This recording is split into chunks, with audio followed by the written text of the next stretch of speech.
an ordinary nurse in the hospital, until the Army surgeon froze at the sight of her scar. Emily Johnson had been working at Denver Memorial Hospital for 3 years when she received news that a new surgeon would be arriving for a volunteer stint. It was common to have Army doctors at the facility, but something about this one would be different from all the others. On Monday morning, when she lowered her surgical mask to breathe easier during their first surgery together, Dr. Michael Reynolds simply stopped. His hands trembled over the instruments as he stared fixedly at her neck, where a small crescent-shaped scar marked her tan skin. The silence in the operating room grew uncomfortable. "Doctor?" Emily asked, noticing all eyes turning to her. Michael blinked several times, as if snapping out of a trance, and muttered something about not feeling well. He hurried out of the room, leaving the medical team bewildered, and Emily with a strange feeling in her chest. "What was that about?" whispered Jennifer, Emily's colleague of 2 years. "I don't know," Emily replied, quickly covering the scar with her scrub collar. Maybe he really wasn't feeling well, but deep down, she knew that wasn't it. The way he had looked at her mark wasn't the gaze of someone feeling unwell. It was the look of someone who had seen a ghost. For the rest of the week, Michael found excuses not to work with Emily. Whenever they were scheduled together, he'd request a team transfer or claim other commitments. This began to bother not just Emily, but the entire hospital staff. "He's avoiding you," Jennifer remarked during their coffee break. "It's obvious." Emily stirred her coffee more times than necessary, a habit she had when nervous. "Maybe I did something wrong during the surgery." "Nonsense. You're one of the best nurses here. Everyone knows that." On Friday night, during her late shift, Emily was organizing medications when she sensed a presence behind her. She turned and found Michael standing in the doorway, arms crossed, his expression serious. "We need to talk," he said, his voice deeper than usual. "About what?" "You know what?" Emily's heart raced. There was something in the way he looked at her that made her uneasy yet curious. "Actually, I don't," she replied, closing the medication cabinet. "You're the one who's been avoiding me all week." Michael stepped into the room, shutting the door behind him. "Where did you get that scar?" The question was blunt, no beating around the bush. Emily instinctively touched her neck. "That's personal. It's important." "Why?" Emily crossed her arms, defensive. "You don't even know me." "Maybe I know more than you think." Those words sent a chill down Emily's spine. There was something in Michael's voice, a tone that suggested knowledge, secrets she didn't understand. Dear listener, if you're enjoying the story, don't forget to like and especially subscribe to the channel. It helps us a lot as we're just starting out. Now back to the story. "Listen, Doctor," Emily tried to keep her voice steady. "I don't know what game this is, but I'm not playing. If you have a problem with me, take it up with supervision." Michael sighed, running a hand through his dark hair. "It's not a problem. It's complicated." "Then explain." He hesitated, as if wrestling with how much to reveal. "That scar, I've seen it before." "Impossible. I've had it since I was little." "I know." The silence that followed was thick with tension. Emily felt she was on the verge of uncovering something important, but at the same time she was afraid of what it might be. "You're scaring me," she admitted. Michael realized he had been too blunt and stepped back. "I'm sorry. That wasn't my intention. Forget what I said." He turned to leave, but Emily grabbed his arm. "No. You can't just drop that on me and walk away. What do you know about my scar?" Michael looked at her hand on his arm, then at her face. There was something in his eyes Emily couldn't quite place. Sadness, relief, recognition. "I can't talk about this now," he said quietly. "Not yet." "When?" "When I'm sure." "Sure of what?" But Michael had already left the room, leaving Emily with more questions than answers. Over the weekend, Emily couldn't stop thinking about their conversation. She decided to do some digging. She searched online for information about Michael Reynolds and discovered he came from an influential family in New York City. The son of a real estate tycoon, he had graduated from Columbia University's medical school before joining the Army, but it was an old newspaper photo that caught her attention. Michael appeared in an article about volunteer work, standing beside an older man identified as Dr. William Thompson, director of Denver Memorial Hospital. Emily knew Dr. Thompson, of course. He had been director for over 20 years and was a respected figure in the city, but she never knew he had any connection to Michael's family. On Monday, she went to Dr. Thompson's office. "Emily, what a surprise," said the 68-year-old man, adjusting his glasses. "Come in, dear." Dr. Thompson had always been kind to her, a tall man with neatly trimmed grey hair and a fatherly smile that put patients and staff at ease. "Doctor, can I ask you something personal?" "Of course, dear, have a seat." "Do you know Dr. Michael Reynolds' family?" Dr. Thompson paused, a thoughtful expression crossing his face. "I do. Why do you ask?" "It's just, he's been acting strangely around me, and I saw an old photo of you with him in an article." "Ah, yes, Michael was very close to my family, the son of dear friends." "Was?" Dr. Thompson sighed and leaned back in his chair. "The Reynolds family went through a very difficult time years ago. They lost someone very important. Michael never fully recovered." Emily felt a pang of curiosity mixed with sympathy. "May I ask who?" "His cousin, a lovely girl. She disappeared when she was very young. The family never came to terms with it." "Disappeared how?" Dr. Thompson hesitated, choosing his words carefully. "Sometimes, Emily, families face complicated situations. Children don't always stay where they're born." There was something in his tone that made Emily uneasy, as if he knew more than he was saying. "Doctor, can I ask one more thing?" "Of course." "That woman who works in housekeeping, Mrs. Susan, she isn't your adoptive mother?" "Yes, I know, dear." Emily blinked, surprised. "How do you know?" "Because this hospital is where it all happened. Mrs. Susan worked here when you were a baby. She brought you in often, even before the adoption paperwork was finalized." Something began forming in Emily's mind, a suspicion she didn't want to accept. "Doctor, how long have you known me?" Dr. Thompson studied her for a long moment, his kind eyes filled with old sadness. "Since you were 5, Emily. Since the day Mrs. Susan brought you in to have stitches removed from surgery." "What surgery?" "A small emergency procedure you had as a baby, right here in this hospital." Emily's heart began to race. "What kind of surgery?" "A minor correction on your neck.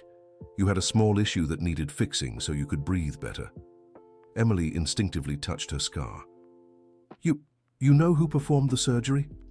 Dr. William removed his glasses and cleaned them slowly, a gesture Emily noticed he did when nervous. "Yes, I know. I was there. And Michael was too." "Michael? But he must have been a medical student, doing his internship here. He witnessed the surgery that saved your life, Emily." Emily's world seemed to spin. Suddenly, everything made sense.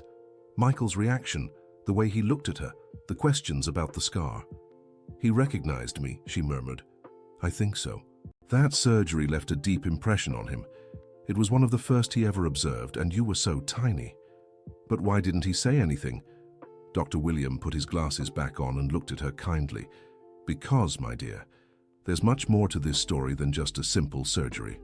Before Emily could ask anything else, the office door opened and Michael walked in.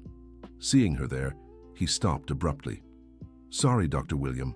I didn't know you had someone." "Come in, Michael. I think it's time the two of you talked." Michael glanced from Dr. William to Emily, clearly uncomfortable. "I'm not sure that's a good idea."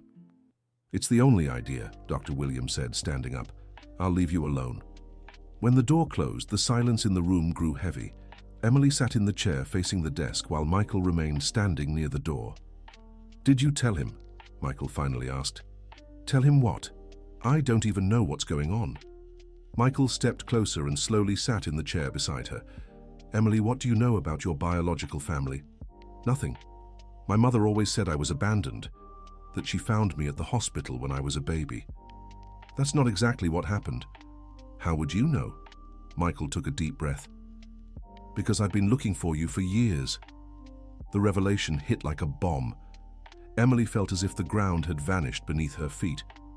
Looking for me. Why? Because you weren't abandoned, Emily. You were given up for adoption by a woman who had no choice. What woman? Michael hesitated, his nervous hands fiddling with a pen he'd picked up from the desk. My aunt. My mother's sister. The silence that followed was deafening. Emily felt as if she were in a dream, or maybe a nightmare. Your aunt? That means that you're my cousin, Emily. You're Rebecca's daughter. Rebecca? My Aunt Rebecca, my mother's younger sister. Mother's. She disappeared when you were a baby, and no one ever heard from her again. Emily stood abruptly, walking to the office window. The view of the city below seemed different, as if she were seeing it through new eyes. This can't be true. I thought the same thing when I saw your scar. That's why I left the room. That's why I avoided you all week. I needed to be sure. And now you are. Michael joined her at the window. Look at me, Emily. She turned, and he pointed to his own eyes. You have the same green eyes as my aunt, the same as my mother's. It's a rare genetic trait in our family. Emily stared at him, searching for similarities that now seemed obvious. But what about my mother, Mrs. Susan? She's still your mother. She raised you, loved you, gave you everything you needed. That doesn't change. It changes everything, Emily exploded. It changes absolutely everything. My whole life is a lie. It's not a lie. It's just more complicated than you thought. Emily began pacing the office, her habit of rubbing her thumb when nervous growing more pronounced. How can you be so calm? You just told me we're cousins, that my birth mother is your aunt, that my whole life... She stopped abruptly when she noticed Michael staring intently at her hands. What now? That thing you do when you're nervous, rubbing your thumb. What about it? My aunt used to do the exact same thing. My mother always said she could never lie because she'd rub her thumb when she was nervous. Another piece of the puzzle falling into place. Emily felt her legs weaken and leaned on the table. I need some time to process all this. I understand.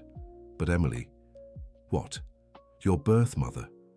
She didn't give you up because she didn't want you. She was forced to. Forced by who? By the family. By my grandparents. They couldn't accept that she'd gotten pregnant so young and unmarried. They gave her an ultimatum. Either give the baby up for adoption or be cut off from the family. And she chose to give me away. She chose to protect you. She knew she couldn't raise you alone at 17 with no family support, so she found a place where you'd be safe. And disappeared. And disappeared. Emily sat back down, trying to gather her thoughts. Where is she now? We don't know. After she gave you to Mrs. Susan, she vanished. Never came home again. My mother spent years looking for her. Your mother? She never agreed with my grandparents' decision, tried to talk them out of it, but they were too stubborn. When Rebecca disappeared, my mother was eaten up with guilt. Why did you look for me? How did you even know I was here? Michael sighed. My mother came through here before she passed. She had a serious health issue, and before she left, she told me everything. Said she knew a nurse who worked here had a very specific scar on her neck, and the family's green eyes. She suspected, but never had the courage to confirm. Passed. She's been gone 2 years. Heart trouble. I'm so sorry. She made me promise I'd try to find you. Said she had a promise to keep to her sister. What promise? To find her daughter and tell her the truth about what happened. Dear listener, if you're enjoying the story, don't forget to like and especially subscribe to the channel. It really helps us who are just starting out. Now, back to the story. Emily stood up again, walking over to Dr. Thompson's bookshelf. Her fingers trailed over the spines without really seeing them. How can I be sure any of this is true? We can do a DNA test, but I have a few things that might help you believe. What things? Michael pulled out his phone and opened the photo gallery. These are pictures of my aunt when she was your age. He handed the phone to Emily, who nearly dropped it when she saw the screen. The woman in the photo looked almost identical to her. The same dark, straight hair, the same green eyes, even the shape of her face was the same. My God, Emily whispered. There's more. Michael swiped to the next photo, showing Rebecca holding a baby. This is you, just a few months old. Emily studied the photo closely. The baby had a small bandage on its neck, right where her scar was. It was taken right before you were given to Mrs. Susan. Who took this picture? Dr. Thompson. He knew the whole situation. He arranged the adoption. Just then, the door opened and Dr. Thompson returned, carrying a folder. Sorry for the delay, but I thought you might want to see this. He set the folder on the table and opened it, revealing old documents. These are records of your surgery, Emily, and some papers related to your adoption. Emily stepped closer to the table, Michael beside her. Among the documents were more photos, certificates, and even a handwritten letter. What's this? Emily asked, pointing to the letter. It's a letter your birth mother wrote to you, Dr. Thompson answered. She asked me to keep this in case you ever came looking for answers. With trembling hands, Emily took the letter. The handwriting was delicate, feminine. My dearest daughter, if you're reading this letter, it means you've discovered the truth about your origins. I hope this happens when you're grown and can understand the difficult choices I had to make. First, I want you to know I love you more than words can express. Every day without you is a pain in my heart that will never fade. But I knew giving you to a family who could provide what I couldn't was the only way to ensure you had a good life. Mrs. Susan is a wonderful woman. She promised to raise you with love and care, and I trusted her. I hope she kept that promise.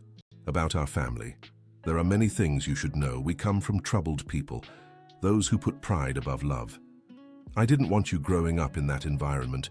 Your cousin Michael was just a boy when you were born, but he was always special. If you ever meet, know you can trust him. I don't know where I'll be when you read this or if I'll even be alive, but I want you to know not a single day has passed without me thinking of you. With all my love, Rebecca. Emily finished reading with tears in her eyes. Michael was also emotional, and Dr. William observed them both with the wisdom of someone who'd seen many hard stories unfold. She really loved me, Emily whispered. I never doubted that, Michael said. My aunt always had a big heart. But where is she now? The letter sounds like she wasn't sure she'd still be alive. Dr. William cleared his throat softly. Actually, Emily, I have some information about that. They both turned to him expectantly. About 6 months ago, I got a call from a hospital in Boulder. A woman had been admitted to the ER, and among her belongings was a note with this hospital's address and my name. Was it her? Michael asked urgently. I can't say for certain, but the details matched. A 47-year-old woman, green eyes, a small scar on her right hand. A scar on her hand? Your birth mother had a mark on her right hand from a childhood accident, Michael explained. What happened to her at the hospital? Emily pressed. From what I was told, she was dehydrated and malnourished, probably homeless for some time. When she recovered, she left before they could ask more questions. Emily's chest tightened. She's living on the streets? We don't know, but she left this with the nurse. Dr. William pulled a small, worn baby photo from an envelope. It's you, Emily. The only thing she carried with her. Looking at the photo felt like a punch to the gut. Imagining her birth mother wandering the streets, holding on to nothing but that memory of her, was devastating. We have to find her, Emily said firmly. Emily, are you sure? Michael placed a hand on her shoulder. It could be really hard. I'm sure. She's my mother. And from what I understand in the letter, she suffered a lot because of me. Not because of you, Dr. William corrected gently. Because of prideful people who didn't know how to value love. Even so, I need to find her. Michael nodded. Then we'll look. Together. Just then, the office door opened again, and a woman around 60 entered carrying a broom and bucket. Sorry, Dr. William. I didn't know you were still... She froze when she saw Emily. Emily? What are you doing here, sweetheart? It was Mrs. Susan, Emily's adoptive mother. A short woman with graying hair tied in a simple bun, hands calloused from work, and kind eyes that had always seen Emily Johnson as the daughter she could never have biologically. Mom... Emily's voice caught in her throat. Mrs. Susan immediately sensed something was wrong. Her eyes moved from Emily to Michael, then to Dr. William Thompson, and finally to the documents scattered on the table. "Oh no," she murmured, dropping the broom. "The day has come." "Mom, did you know?" Mrs. Susan approached slowly, as if walking to her own judgment. "I always knew this day would come. I was always afraid." "Afraid of what?" "Of losing you." The vulnerability in Mrs. Susan's voice broke Emily's heart. She rushed to embrace the woman who had raised her. "You'll never lose me, Mum. Never. But now you know the truth. You know I'm not really your mother." "You are my mother." Emily pulled back to look into her eyes. "You bathed me when I was sick, stayed up all night when I had a fever, taught me to read, comforted me when I cried. That's what a mother does." Mrs. Susan began to cry. "I tried to be a good mother to you. You were the best mother I could have had." Michael watched the scene, moved, while Dr. Thompson smiled faintly. "Mrs. Susan," said Michael, "I'm Michael, Rebecca's nephew." Mrs. Susan turned to him, eyes wide. "Michael, the boy who was at the surgery?" "The same." "My God, how you've grown. I barely recognized you." "You remember me?" "Of course I do. You were so struck by Emily's surgery. You kept asking if she'd be okay." Michael smiled. "I remember that too. It was my first time seeing a real surgery." "Mrs. Susan," Emily interrupted, "I need to know more about how it all happened. Can you tell me?" The older woman sighed and sat in one of the chairs. "It's a very sad story, my dear. I want to hear it. Your birth mother came to the hospital one rainy night, carrying you in her arms. You were very sick, barely breathing. She was desperate, crying non-stop." Mrs. Susan paused, gathering strength to continue. "I was working the night shift when she arrived. She was so young, couldn't have been more than 17. Hungry, exhausted, terrified." "What did she say?" "That she had nowhere to go, that her family had thrown her out. She said you needed surgery, but she had no money or documents to authorize it." Dr. Thompson joined the conversation. "That's when I came into the picture. Mrs. Susan came to me, explained the situation. We decided to help. We performed emergency surgery," Mrs. Susan continued. "Rebecca stayed at the hospital for 3 days, caring for you. On the 3rd day, she came to me." "And said what?" "That she knew she couldn't raise you, that she wanted to find a good family for you, but didn't trust the official adoption system. She was afraid you'd end up mistreated." Emily listened intently to every word. "She asked if I knew anyone who could adopt you. I told her I'd always wanted a daughter but could never conceive, and she chose you. She watched me for 2 days, saw how I cared for you when she needed rest, saw how I looked at you." Mrs. Susan smiled through her tears. "On the 5th day, she said she wanted me to be your mother, but she made one request." "What request?" "That I never tell you the truth unless you found out on your own. She said if you grew up knowing you'd been abandoned, you might feel rejected." "But she didn't abandon me," Emily protested. "I know that, you know that, but a small child wouldn't understand. So I agreed to raise you as if you were my own." "And the documentation?" Dr. William answered that question. "I helped with that. Back then, the procedures were less strict. We managed to register you as Mrs. Susan's biological daughter. Is that legal?" It wasn't the most correct thing from a legal standpoint, but it was the right thing from a human perspective. You needed a family, and Mrs. Susan needed a daughter. Michael, who had been silently listening to the story, finally spoke. "What happened to my aunt after that?" Mrs. Susan looked at him sadly. "She stayed here for 3 more days. She wanted to make sure Emily was recovering well from the surgery. On the last day, she gave me a few things." "What things?" "A small box with photos, some baby clothes, and a letter." "The letter Dr. William kept?" "No, that was another letter. She wrote 2. One for Emily to read when she grew up, and one for me." "What did your letter say?" "That she trusted me to take good care of her daughter, that she was leaving, but if one day you wanted to find her, I should help, and that she would always love both of you." "Both of you?" She said I would be your second mother and hoped that one day the two of us could talk about you. Emily was deeply moved. Where are those things she left? Kept at home, in a box in my closet. I always thought one day you'd ask about your origins. Why did I never ask? Because I always tried to give you so much love that you never felt anything was missing. And also because you were always a child who lived in the present, never one to dwell on the past. Michael smiled. That's a trait in our family. My aunt was like that too. Mrs. Susan, said Emily, can you show me those things today? Of course, my dear. Whenever you're ready. And about looking for my birth mother, would you support me? Mrs. Susan hesitated for a moment. Emily, I'll be honest with you. Part of me is afraid that if you find her, you'll leave me. Mom. But the bigger part of me wants you to find her, because I know you'll never feel complete until you know she's okay. Thank you for understanding. Besides, Mrs. Susan smiled. Rebecca asked me to take care of you, but she also said that if it were ever possible, she'd like to meet the woman her daughter became. Dear listener, if you're enjoying the story, please take a moment to like and especially subscribe to the channel. It helps us creators just starting out.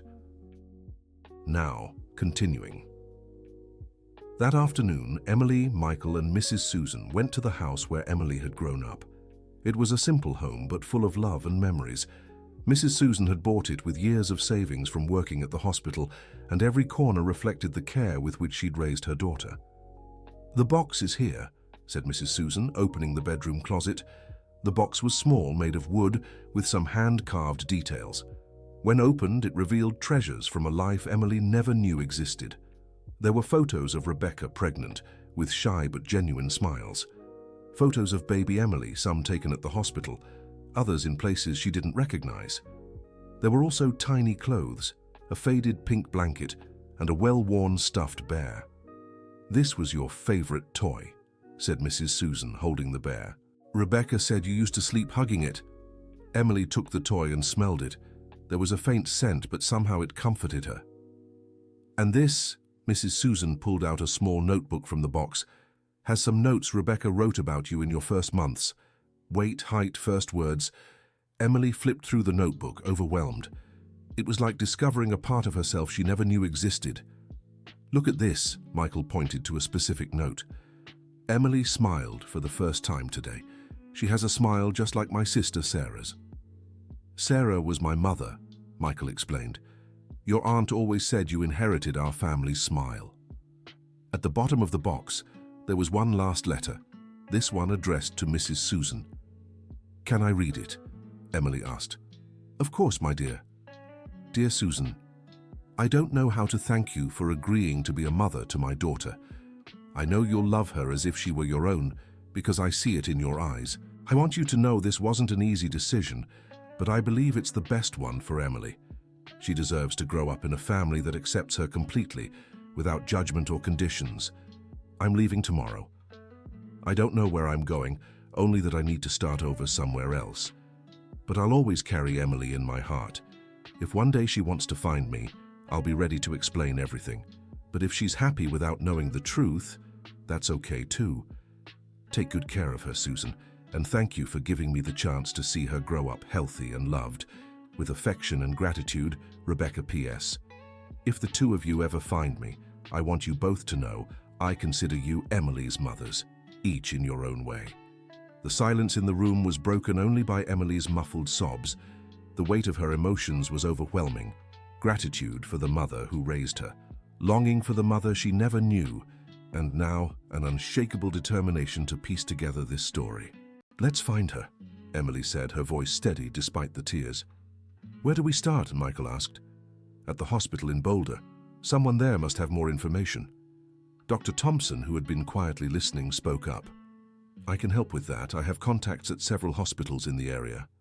Doctor, why did you do all this? Why did you help our family so much? Michael asked. Dr. Thompson smiled sadly. Because I went through something similar many years ago. I lost contact with my daughter due to family troubles. When I saw Rebecca's situation, it reminded me of my own pain. Did you ever reunite with your daughter? I did. Years later. And it was one of the greatest joys of my life. That's why I've always believed true love finds a way to mend what's broken. This revelation added a new layer to the kindness Dr. Thompson had shown them over the years. The next morning, they began their search systematically. Michael used his medical contacts, Dr. Thompson called colleagues in the area, and Emily took time off from the hospital to focus entirely on the search.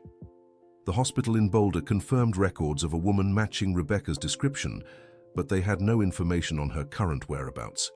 The nurse who had treated her remembered a few details. She didn't talk much, but whenever she mentioned her daughter, her eyes lit up, the nurse said over the phone. She said she'd made the biggest mistake of her life, but did it to protect someone she loved. Did she say anything else about her daughter? Emily asked. She said she was probably working at a hospital because she always loved helping people, and that she hoped she'd grown into a strong, independent woman. Anything else? Oh yes, she asked if I knew of any hospitals in Denver. Specifically, she asked about a Dr. Thompson. This confirmed Rebecca had thought about returning, or at least wanted news about her daughter. Where did she go after leaving the hospital? No one saw. She left in the middle of the night without telling anyone. Though frustrating, this at least confirmed they were on the right track. Over the next 2 weeks, they expanded their search. They visited shelters, spoke with social workers, and placed discreet ads on local radio stations. Michael even hired a private investigator to help with the search. It was Mrs. Susan who came up with the idea that would change everything. What if she's trying to return to Denver? She suggested during one of their nightly meetings. If she asked about Dr. Thompson, maybe she's looking for a way to reconnect. But she hasn't come back yet, said Emily. Maybe she's scared, or maybe she doesn't have money for the trip. Michael perked up at the possibility. We could put out something in the area saying we're looking for her, without giving too many details, just enough for her to know she won't be judged. That might work, agreed Dr. Thompson. They carefully prepared an announcement to air on local radio stations between Boulder and Denver.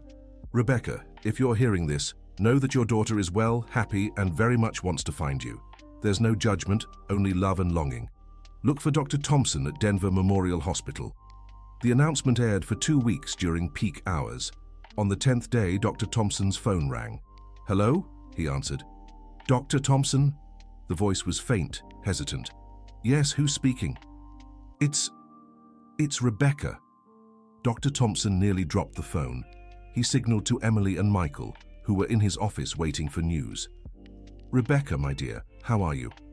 I'm okay, doctor. I heard the announcement on the radio.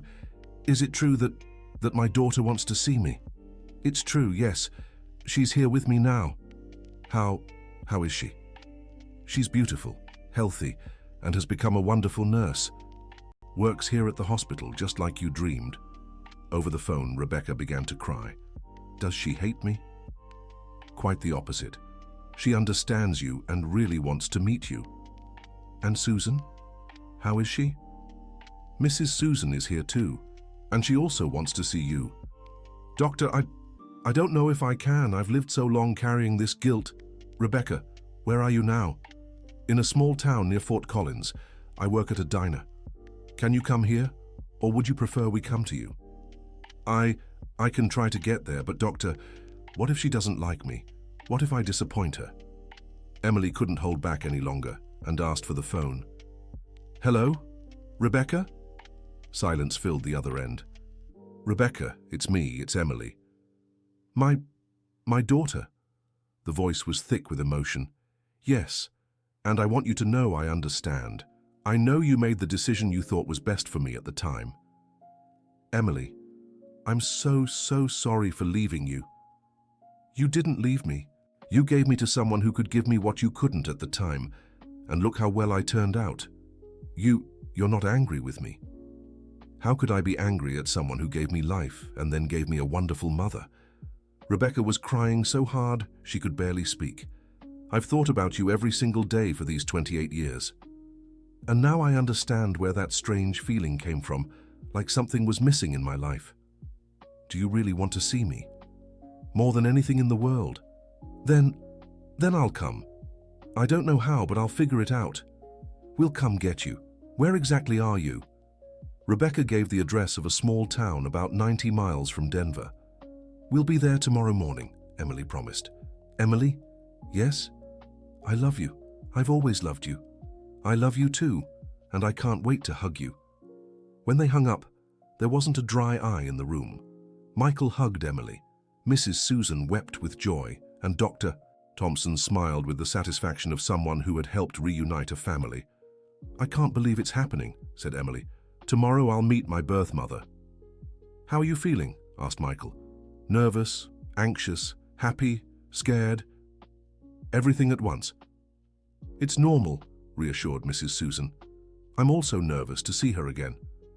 "Mom, are you really okay with all this?" "I am, my dear.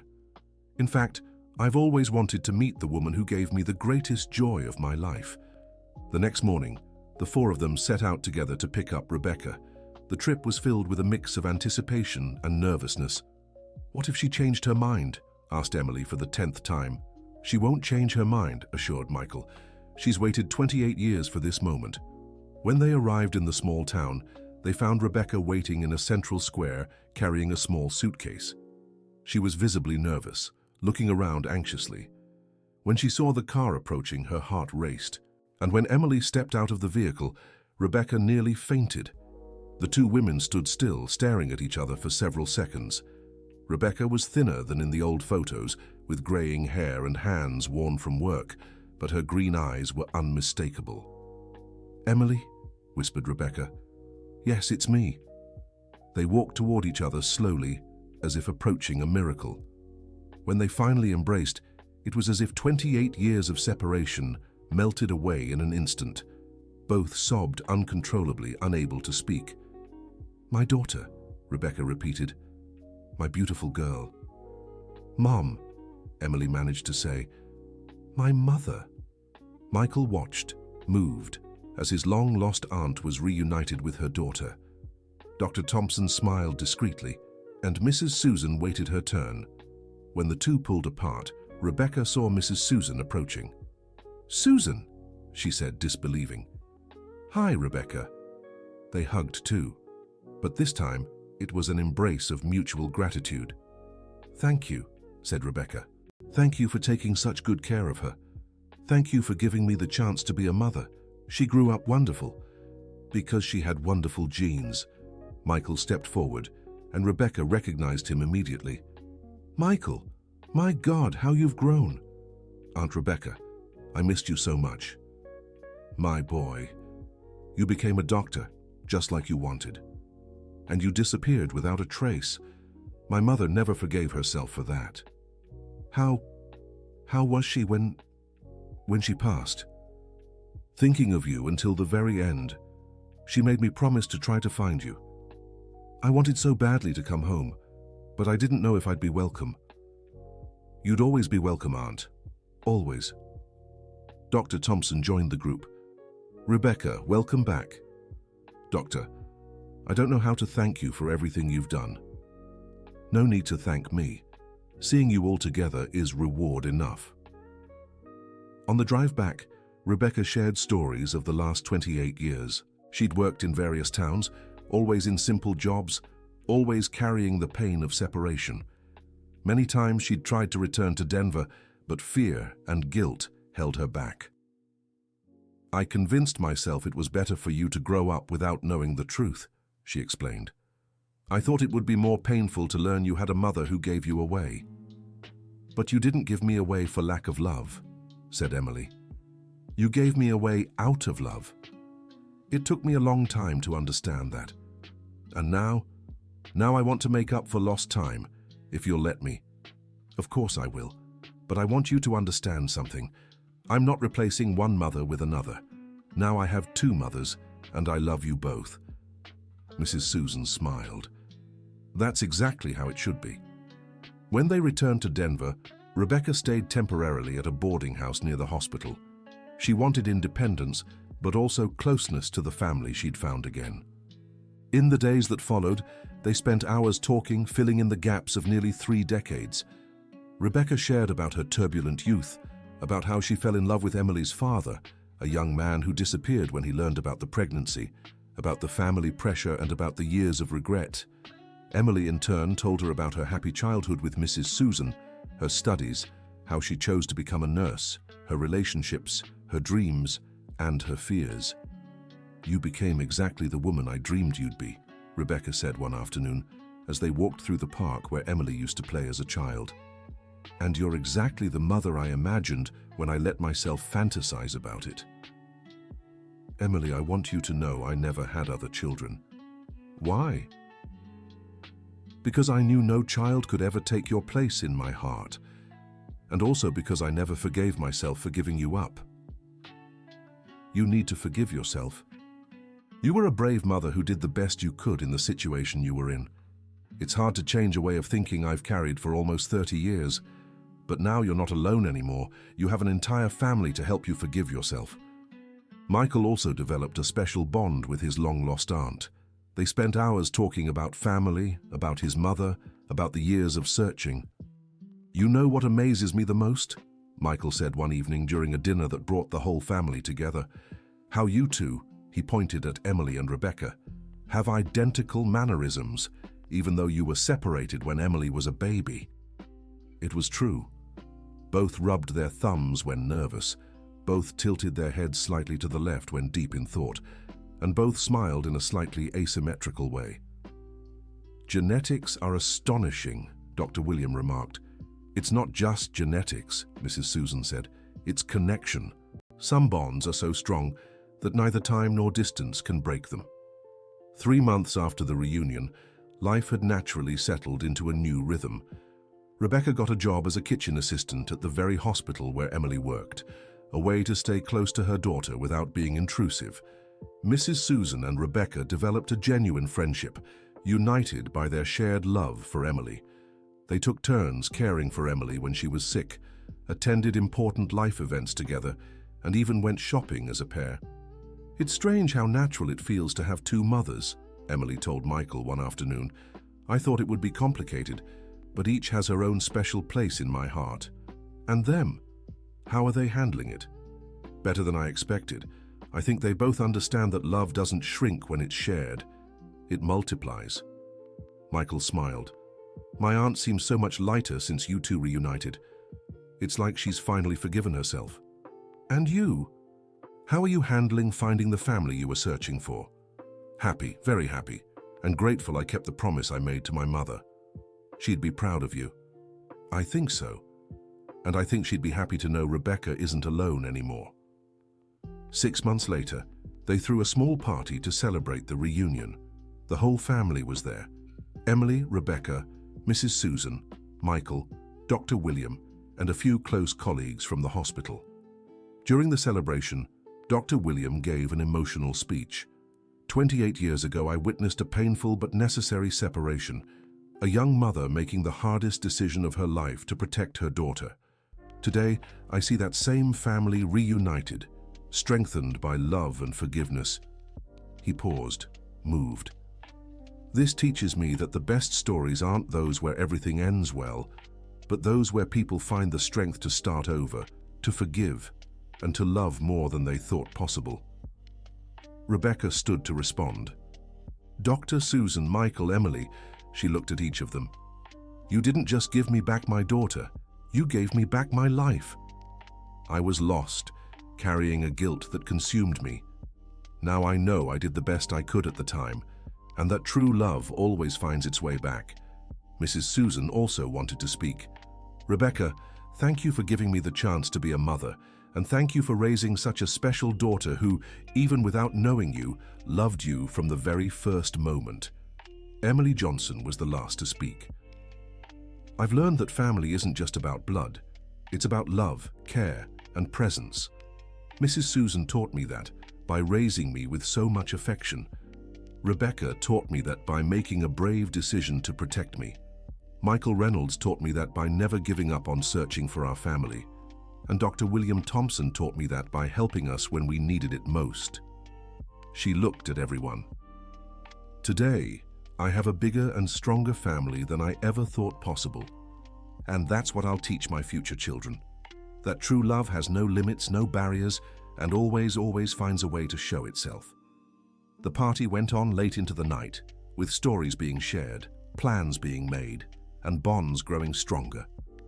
At the end of the evening, when everyone had left, Emily, Rebecca, and Mrs. Susan were alone in the house where Emily had grown up. "Can I ask something?" Rebecca said. "Of course," the other two replied. "Do you think I could live here too?"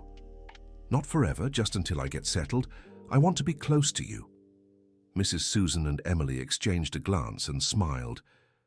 "This has always been your home too," Mrs. Susan said. "You're my daughter's mother. That makes you family. And family always has a place at home," Emily added. That night, for the first time in 28 years, Rebecca fell asleep knowing her daughter was safe in the next room, and that there was another mother down the hall just as happy to have her family whole again. A year later, life had found a new balance. Rebecca had gotten her own apartment but spent most of her time at Mrs. Susan's house. The two women had become best friends, sharing not just their love for Emily, but also stories, dreams, and plans. Michael Reynolds had decided to move permanently to Denver to stay close to the family he had reunited with. He and Emily had developed a sibling-like bond, and he had become a caring and present uncle. Dr. William Thompson remained the wise patriarch who helped the family through every important moment. Emily had been promoted to nursing supervisor, a position that allowed her to work directly with her birth mother, who had become a nursing assistant after completing a technical course. One Sunday afternoon, as everyone gathered to prepare a special lunch, Emily made an announcement. "I have some news to share." Everyone stopped what they were doing and looked at her. "I'm pregnant." Silence was followed by shouts of joy. Rebecca and Mrs. Susan hugged, crying with happiness. "I'm going to be a grandma," Mrs. Susan said. "We're going to be grandmas," Rebecca corrected. Michael came running from the living room. "What's going on here?" "I'm going to be a dad," Emily shouted, laughing. "What do you mean?" Michael looked confused. "No, you idiot," Emily laughed. "I'm going to be a mom. You're going to be an uncle." Michael lifted her into the air, spinning her in a hug. "My cousin's going to be a mom. I can't believe it." "And the father?" Mrs. Susan asked. "It's Dr. Daniel from pediatrics. We've been dating for 8 months." "That kind doctor who always greets you at the hospital?" Rebecca asked. "That's the one." "Does he know?" "Not yet. I'll tell him tomorrow." "And how are you feeling?" Michael wanted to know. "Happy, nervous, excited, but mostly grateful. Grateful that my son or daughter will be born into a family so full of love." Rebecca stepped closer and placed her hand on Emily's still flat stomach. "This baby will have 3 grandparents who will love them more than anything in the world." "3?" asked Emily. "Mrs. Susan, me, and the memory of your grandmother Sarah, who will always be present through the stories Michael tells about her." Mrs. Susan smiled. "And they'll have an uncle who's a doctor to take care of their health, and a grandfather, Dr. William, to give the best advice." "Not to mention," added Michael, "they'll have a nurse for a mother who knows exactly how to care for babies." Emily looked at her gathered family and felt overwhelming gratitude. "You know what? When I was little, I'd sometimes feel sad, thinking I didn't know where I came from. Now I realize that didn't matter. What mattered was where I was going, and I was going exactly where I needed to be." Rebecca hugged her. "And now your son will have from the very beginning what took me 28 years to find, a complete family full of love." "Actually," said Emily, looking at each person in the room, "he'll have even more than that. He'll have a family that's been through hardships, that got lost and found each other again, that learned love is stronger than any separation. That's a powerful legacy." Mrs. Susan wiped her eyes with her apron. "This baby is going to be very lucky." "We're all lucky," said Michael. "Sometimes it takes a while to realize it, but in the end, the people who need to be together always find their way." Dr. William arrived at that moment, as he always did on Sundays for family lunch. "Why is everyone crying?" he asked, concerned. "Tears of joy, Doctor," Rebecca explained. "Emily is pregnant." Dr. William broke into a huge smile. "What wonderful news! Another member for our family." "Doctor," Emily said, "would you like to be the godfather? It would be an immense honor. And we," Rebecca glanced at Mrs. Susan, "will be the proudest godmothers in the world." "2 godmothers?" Michael questioned. Why not? Emily replied. If I can have two mothers, my son can have two godmothers. At that moment, everyone laughed, a light, joyful laugh, full of anticipation for the future. 8 months later, Sarah Susan Rebecca was born. Yes, she was named after the three most important women in the family, the grandmother she never met, but whose love lived on through generations, and the two grandmothers who welcomed her with so much affection. The birth of little Sarah was the final celebration of the family's reunion. She came into the world surrounded by more love than any child could ever need. Dr. William, now 70, became the most doting grandfather imaginable. Michael turned out to be an extremely protective uncle. Mrs. Susan and Rebecca took turns caring for their granddaughter, and Emily balanced motherhood and work, always with the family's full support. Daniel, the baby's father, fit perfectly into the family. He and Emily married when Sarah was 6 months old, in a simple but emotional ceremony, where Rebecca and Mrs. Susan shared the honor of walking the bride down the aisle. When the priest asked who gave the bride away, both mothers answered in unison, "We do," drawing laughter and tears from the small gathering. 5 years passed since the reunion. Sarah grew up as a happy child, enveloped in love. She called Mrs. Susan Grandma Susan and Rebecca Grandma Becca. To her, having two grandmothers was perfectly normal, just as it had always been normal for Emily to have two mothers. One afternoon when Sarah was 4, she asked a question that surprised everyone. "Mommy, why do I have two grandmas when my friends only have one?" Emily looked at Rebecca and Mrs. Susan, who were in the room. "Because our family is special, sweetheart. Sometimes families drift apart for a while, but when they find each other again, they become even stronger. And you drifted apart. Yes, your Grandma Lay and I were apart for a long time, until your Uncle Michael helped us find each other. And now you won't be separated anymore." "Never again," Rebecca and Mrs. Susan assured at the same time. Sarah smiled and went back to playing, satisfied with the explanation. "She looks so much like you when you were little," Rebecca remarked. "And like you too," added Mrs. Susan. "She has your way of tilting her head when she's thinking." "And her smile is just like our family's," said Michael, who had just arrived from the hospital. Emily watched her daughter playing, her two mothers chatting warmly, her cousin organizing the toy medical supplies he always brought for Sarah, and felt a deep peace. The scar on her neck, which had once embarrassed her, was now seen as the symbol of the journey that brought her home. It was the mark that allowed Michael to recognize her, that started the entire search for the truth, that reunited a family time had torn apart. Sometimes during night shifts at the hospital, Emily would discreetly touch the scar and think about how mysterious life could be. A tiny mark she'd carried since infancy had been the key to discovering her origin, her family, her whole story. Dr. Thompson, now retired but still a regular at Sunday lunches, always said some scars weren't just marks from the past but bridges to the future. And he was right. Emily's scar had been the bridge connecting two families, two generations, two different kinds of maternal love.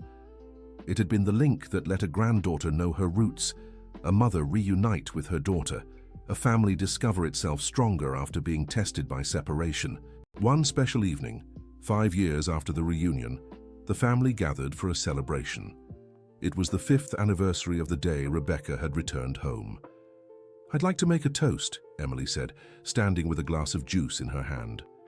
Everyone followed, including Sarah with her little cup. "To the family that was lost and found again, to the mother who taught me that love sometimes means letting go, to the mother who taught me that love always means being present, to the cousin who never gave up searching, to the doctor who believed in the power of love, and to the daughter who represents our future and our hope. To family," everyone cheered in unison, clinking their glasses. Sarah, not fully understanding the moment but feeling the joy, shouted even louder, "To family!" They all laughed at her adorable pronunciation and hugged her tenderly. That night, after everyone had gone to bed, Emily stayed on the porch, gazing at the stars. Rebecca joined her. "What are you thinking about?" her birth mother asked. "How funny life is. I spent 28 years not knowing where I came from, and now I can't imagine my life without you. I can't imagine mine without you all either. You gave me back my reason to live. Mom, can I call you Mom? I'd love that. Just as I love that you still call Mrs. Susan Mom too. It's strange how the heart has room for so much love. It's not strange, it's miraculous. They sat in comfortable silence for a few minutes, just enjoying each other's presence. Emily? Yes? Thank you for never giving up on looking for me. Thank you for being brave enough to answer when we found you. Thank you for forgiving me. There was nothing to forgive, just a story to complete. And so, under the starry Denver sky, two women who had been separated by difficult circumstances found each other again through love, forgiveness, and understanding. The scar that had once caused embarrassment was now seen as fate's gift. She had been the catalyst that brought a family back together, that showed two mothers they could share love for a daughter without diminishing what each felt. And in the next room, a child slept peacefully, surrounded by the love of a family that had learned the best stories aren't those where nothing bad happens, but those where people find strength to overcome hardships and build something even more beautiful than before. The end of the story.